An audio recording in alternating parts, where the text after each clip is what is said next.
നമസ്കാരം.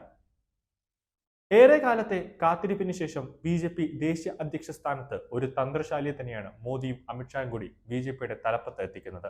ജെ.പി. നഡ്ഡ കേന്ദ്രമന്ത്രി ആയതോടെയാണ് ബി.ജെ.പിക്ക് ദേശീയ അധ്യക്ഷ സ്ഥാനത്ത് വേണ്ടി യോഗ്യരായ ഒരു വ്യക്തി മോദി തന്നെ തിരഞ്ഞെടുത്തത്. അസാമാന്യമായ നേതൃത്വ ശൈലിയും സംഘടനാ മികവുമാണ് ഫട്നാവിസ് കേന്ദ്ര സ്ഥാനത്തേക്ക് കൊണ്ടുവരാൻ, അതായത് കേന്ദ്ര ബി.ജെ.പിയുടെ ദേശീയ നേതൃത്വത്തിലേക്ക്, അതായത് ബി.ജെ.പിയുടെ ദേശീയ നേതാവായിട്ട് തന്നെ കൊണ്ടുവരാൻ, താക്കോൽ സ്ഥാനം കൊടുക്കാൻ മോദി തന്നെ തയ്യാറായത്. ഇതിനൊപ്പം തന്നെ അണുവിടാത്ത തന്ത്രങ്ങൾ മെനയാനുള്ള കഴിവും ഫട്നാവിസിന്റെ പ്ലസ് പോയിന്റ് തന്നെയാണെന്നാണ് നേതാക്കൾ തന്നെ പറയുന്നത്. കൂടാതെ RSS ഉൾപ്പെടെ ശക്തമായ പിന്തുണ ഫട്നാവിസിന് ഉണ്ട് എന്നത് പ്രധാന കാര്യമാണ്. RSS പ്രവർത്തകനും നിയമസഭ മുൻ അംഗവുമാണ് ഫട്നാവിസ്, അതായത് ദേവേന്ദ്ര ഫട്നാവിസ്. നരേന്ദ്രമോദിക്ക് ദേവേന്ദ്ര ഫട്നാവിസിനെ നല്ലപോലെ അടുത്തറിയാവുന്ന ഒരു വ്യക്തി കൂടിയാണ്. അതുകൊണ്ട് തന്നെ മോദിക്കും ദേവേന്ദ്ര ഫട്നാവിസിനെ താക്കോൽ സ്ഥാനം ഏൽപ്പിക്കാൻ താല്പര്യം കൂടുതലാണെന്നാണ്. ദിവസങ്ങൾക്ക് മുമ്പ് ഡൽഹിയിൽ സംസ്ഥാന ബി.ജെ.പിമാര് ഭരിക്കുന്ന സംസ്ഥാനങ്ങളിലെ മുഖ്യമന്ത്രിമാരുമായി ഡൽഹിയിൽ നടന്ന സുപ്രധാനമായ യോഗത്തിലാണ് ഈ ഒരു നീക്കം നടന്നത്. അതിനുശേഷം ബി.ജെ.പിയുടെ മുതിർന്ന നേതാക്കൾ ഉൾപ്പെടെ RSSന്റെ നേതാക്കളുമായും ബി.ജെ.പി ചർച്ച നടത്തുകയുണ്ടായി. ഈ യോഗത്തിന് ശേഷം പ്രധാനമന്ത്രി നരേന്ദ്രമോദി ഫട്നാവിസുമായിട്ട് അടച്ചിട്ട മുറിയിൽ 1 മണിക്കൂർ യോഗം തന്നെ നടത്തുകയായിരുന്നു.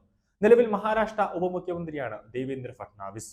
വരുന്ന ഒക്ടോബറിൽ മഹാരാഷ്ട്രയിൽ നിയമസഭാ തിരഞ്ഞെടുപ്പ് നടക്കുകയാണ്. അതിനാൽ ആദ്യം വർക്കിംഗ് പ്രസിഡന്റ് ആയിട്ടായിരിക്കും നിയമിക്കുക. ഈ സമയത്ത് ഉപമുഖ്യമന്ത്രി സ്ഥാനം ഒഴിയുകയുമില്ല. അതിനുശേഷം അധ്യക്ഷ സ്ഥാനത്ത് മുഴുവനായി ഫട്നാവിസിന്റെ കയ്യിൽ തന്നെ ചുമതല ഏൽപ്പിക്കാനാണ് നീക്കം. ഫട്നാവിസ് ഏറെക്കുറെ ഉറപ്പായ സാഹചര്യത്തിൽ വിനോദ് താവറെയായിരിക്കും നിയമസഭയിൽ പാർട്ടിയെ നയിക്കുക. മുഖ്യമന്ത്രി സ്ഥാനത്ത് ഒരാളെ കാട്ടി തെരഞ്ഞെടുപ്പിനെ നേരിടുന്ന രീതി ബി.ജെ.പിക്ക് ഇല്ല എന്ന് തന്നെയാണ് ബി.ജെ.പി. ദേശീയ നേതൃത്വം തന്നെ വ്യക്തമാക്കുന്നത്. ബി.ജെ.പി. ദേശീയ നേതൃത്വത്തിൽ മാറ്റം വരുന്നതോടെ എന്തായാലും സംസ്ഥാന ബി.ജെ.പി. അധ്യക്ഷന്മാരെയും മാറ്റും, അതിൽ യാതൊരു തർക്കവുമില്ല. കൂടാതെ കേരളത്തിൽ ബി.ജെ.പി. നിയമസഭാ തെരഞ്ഞെടുപ്പ് മുന്നിൽ കണ്ടുകൊണ്ട് പ്രവർത്തിക്കാനുള്ള നിർദ്ദേശമാണ് ഇപ്പോൾ RSSും കേന്ദ്ര നേതൃത്വവും ബി.ജെ.പിക്ക് തന്നെ നൽകിയിരിക്കുന്നത്.